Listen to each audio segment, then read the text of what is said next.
Hi friends, welcome back to our channel.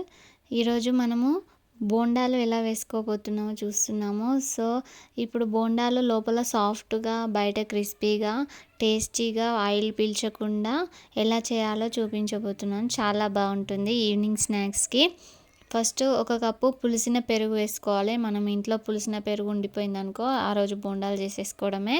So పులిసిన పెరుగు ఒక కప్పు వేసుకొని అందులో మైదా పిండి వేయాలి. ఒక కప్పు మైదా పిండి, ఒక కప్పు పెరుగుకి ఒక కప్పు మైదా పిండి వేసి బాగా కలపాలి, బాగా మిక్స్ చేయాలి. బీట్ చేస్తూ మిక్స్ చేయాలి ఫస్ట్ నుంచే. సో బాగా మిక్స్ చేసినాక ఒక 3 టీ స్పూన్స్ బియ్యపిండి వేయాలి. బియ్యపిండి 3 టీ స్పూన్స్ వేసినాక కొంచెం ఆయిల్ వేసి బాగా మిక్స్ చేయాలి. బాగా కిందికి పైకి బీట్ చేస్తూ కలిపితే లోపల బబుల్స్ లాగా అయ్యి మంచి మనకు ఆయిల్లో వేసినప్పుడు మంచిగా పొంగుతాయి. అంటే ఆల్రెడీ సోడా వేసినాము, కానీ ఇలా కలపడం వల్ల ఇది బోండా పేలుతాయి అంటారు చూసారా, అది సరిగా కలపకపోవడం వల్ల అలా పేలిపోతాయి బోండా అనేది.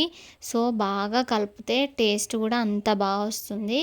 అలా బాగా బీట్ చేస్తూ కలిపినాక మనము ఆనియన్స్, పచ్చిమిర్చి, నేను పచ్చిమిర్చి వేయలేదు పిల్లలు ఉన్నారనేసి.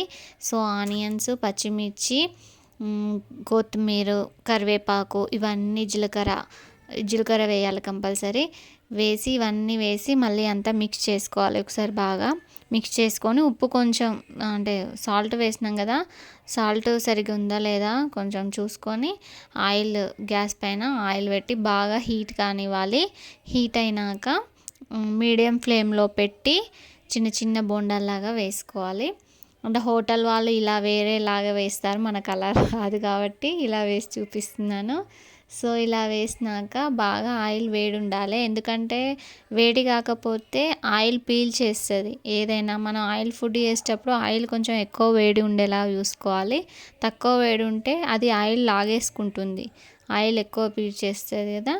సో అట్లా వేడి అయినాక మీడియం ఫ్లేమ్లో పెట్టి మంచిగా పైకి కాలినాక బుడగలు పోయినాక పైకి తేలినాక కాలుస్తే రెడ్గా వచ్చేదాకా కాలవాలి.